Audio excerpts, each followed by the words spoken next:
Kak Acing. Ya, Puang, gimana? Itu ya, ada orang gemetaran nih. Ya, orang gemetaran. Sini. Tapi karena kebiasaan tak kita jam 3 jam 4 pi. Ada. Artinya di rumah tidak dapat jatah. Tidak. Jatah makanan. Terus makan sahur kita ya. Oke. Langsung saja, Puang.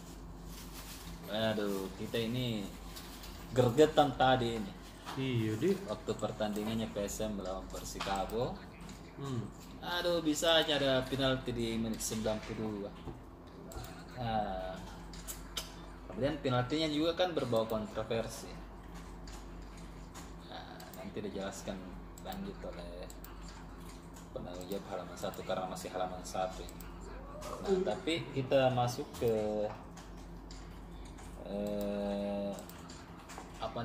ke tim bahwa Tavares masih terus berburu pemain sampai bergulirnya Liga 1. Yes. Jadi untuk komposisi pemain di sekitaran 30-an ini itu belum fix. Masih terus bisa terjadi kocok ulang atau ada yang masuk, ada yang keluar, bongkar pasang lah. Iya. Nah, buktinya kan untuk di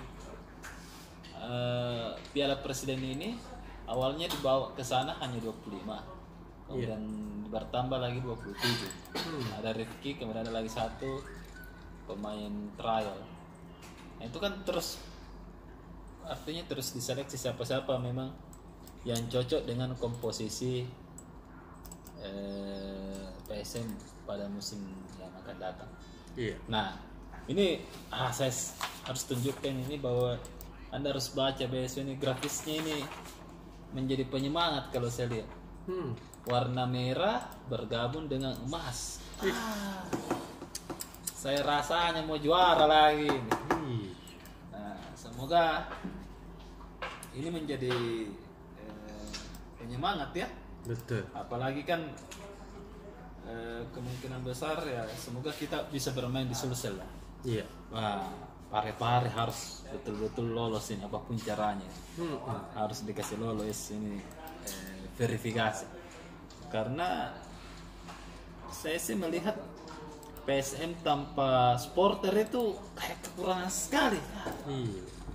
Nah, ini perlu manajemen untuk mengusahakan supaya kita bermain di sini, bermain di Sulsel, dan pare-pare nampaknya hanya menjadi pilihan yang satu-satunya ya Iya. di Sulawesi. Nah, untuk Liga 1 kalau PSM tembus di semifinal ya kemungkinan di sana Puang ya Iya. kita main Karena home away. home away. Apalagi kalau final, seru itu. Saya ingat di Piala Presiden jawaban deh 2019. Iya. Nah, itu kita bisa menang. Dan semoga saja ini bisa menang. Dan kekalahan ini belum menutup peluang PSM karena masih bermain Arema sama Persik masih 0-0. Kalau Arema tidak menang, kita bisa memperlebar lagi jarak karena yang paling kuat memang di grup D ini adalah Arema. Tapi belakang Arema melempem caranya bermain. Nah, kemudian yang kedua, kenapa Tavares masih berburu pemain? Karena beberapa pemain kan seperti di sayap kemarin itu kan Kenzo Nambu sudah bermain bagus masuk, cedera sehingga tidak dimainkan. Jadi bagus diistirahatkan dulu. Iya. Jadi memang di posisi-posisi krusial seperti di gelandang, penyerang dan striker ini nampaknya menjadi fokus utama ya. Di gelandang mesti ada pelapisnya Pluim, kemudian di penyerang sayap juga mesti ada pelapis dari Yakob. Apalagi di striker mesti ada striker baru yang dari lokal karena kan untuk jatah pemain asing kita sudah full. Belum lagi di bek tengah tadi itu karena Erwin juga tidak main. Iya. Itu juga bikin masalah. Pemain baru lagi ya yang masuk, dan itu yang membuat pelanggaran di menit ke-92. Ini mesti dipikirkan bagus-bagus untuk komposisinya, karena Tavares nampaknya masih main bongkar pasang puangnya, belum Iya, ada. karena dia masih mencari komposisi terbaik. Iya, masih mencari komposisi terbaik. The winning eleven ini belum ketemu. Iya. Itu yang menjadi poin, sehingga semoga saja fix siapa sebenarnya the winning eleven ini untuk FSM di musim ini sebelum ke Malaysia Kuala Lumpur untuk di Piala AFC, di penyisihan juga di H atau H. Iya. Nah, apalagi kan terbaru juga CEO kita Pak Munafri Arifudin sudah menyampaikan bahwa kemungkinan range pemain yang akan dipilih oleh PSM itu hanya sekitar 28 pemain maksimal untuk musim ini. Artinya ini adalah yang terbaik. Iya. Artinya persaingan di dalam internal pemain juga ketat. Betul. Jadi mesti pemain-pemain ini bisa cepat mengambil posisinya, karena sebelum ke Malang saja ada sekitar 6 pemain yang sudah bisa menjadi sinyal tidak akan dipakai lagi, mungkin akan dipinjamkan pada musim depan Liga 1. Kita tunggu saja bagaimana komposisi the winning eleven-nya. Iya. Dari Tavares nampaknya beberapa pemain-pemain kunci seperti Pluim masih masuk. Erwin oke, tapi nampaknya Erwin belakangan ini rawan cedera mungkin karena umur puangnya. Jadi mesti memang ada juga pelapisnya. Di penjaga gawang ini sangat ketat. Saat ini PSM sudah memiliki 5 penjaga gawang. Nah, ini ketat sekali kalau begitu. Termasuk penjaga gawang senior Rifki Mokolom sudah balik lagi. Nah, kita tunggu saja, ini yang sangat dinantikan, ini bagaimana sebenarnya the winning eleven-nya PSM menuju Piala FC akhir bulan ini dan tentunya pertengahan Juli Bang ya. Iya. Untuk Liga 1 2022-2023. Oke, itu di PSM. Kemudian di daerah kita ke komoditas yang paling banyak, yang sebenarnya ini banyak orang mau bikin karena besar penghasilannya. Di daerah-daerah itu sarang burung walet. Iya. Jadi sarang burung walet ini sudah menjadi juga salah satu komoditas andalan di Sulawesi Selatan, dan meskipun ini terbatas Puan, Iya. kecil di komoditasnya, tapi harganya besar. Nah, dari data Badan Karantina Pertanian aja ini di tahun lalu itu 1.155 ton dengan nilai 28 triliun. Jadi ini tidak main-main. Jadi kalau misalnya memang potensinya besar, Iya. jadi memang itu harus dikembangkan, karena kecil tapi cabai rawit bisa besar PAD-nya. Kemudian ini sarang burung walet ini sudah juga menjadi salah satu devisa negara. Karena ini sarang burung walet yang sangat diminati oleh orang-orang Chinese di Tiongkok sana sama Vietnam. Jadi memang ini bisa dianggap sebagai obat yang mempunyai khasiat katanya untuk memperpanjang usia deh. Iya. Memperpanjang kuku. Jadi tetap ada anunya dan mahal. Harga per kilonya itu sekitar 8 juta sampai 13 juta. Jadi mahal memang. Tapi untuk berhasil itu susah. Biasanya butuh bertahun-tahun untuk peternak mungkin ya.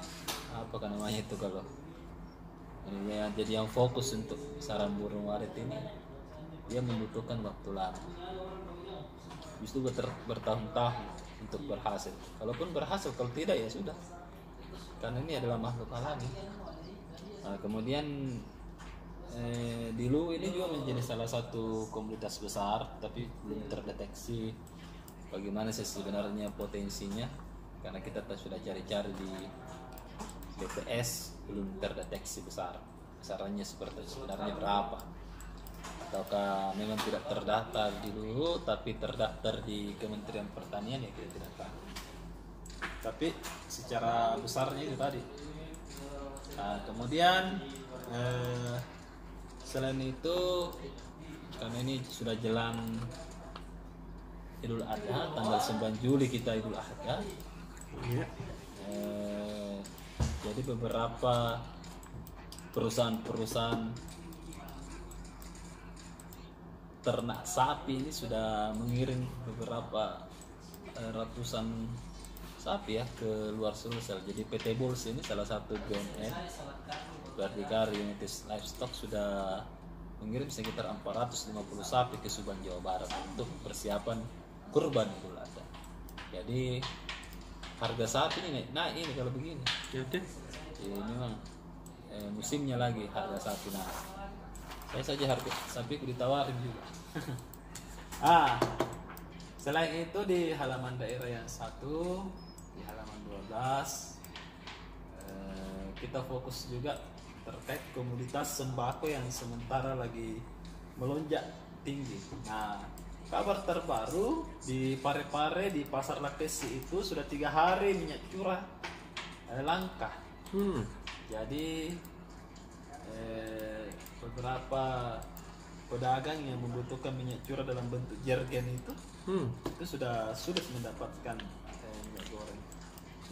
Nah, ini yang menarik karena sehari sebelumnya petani tandan segar untuk sawit di Luwu Utara protes kenapa misalnya tidak naik-naik harganya.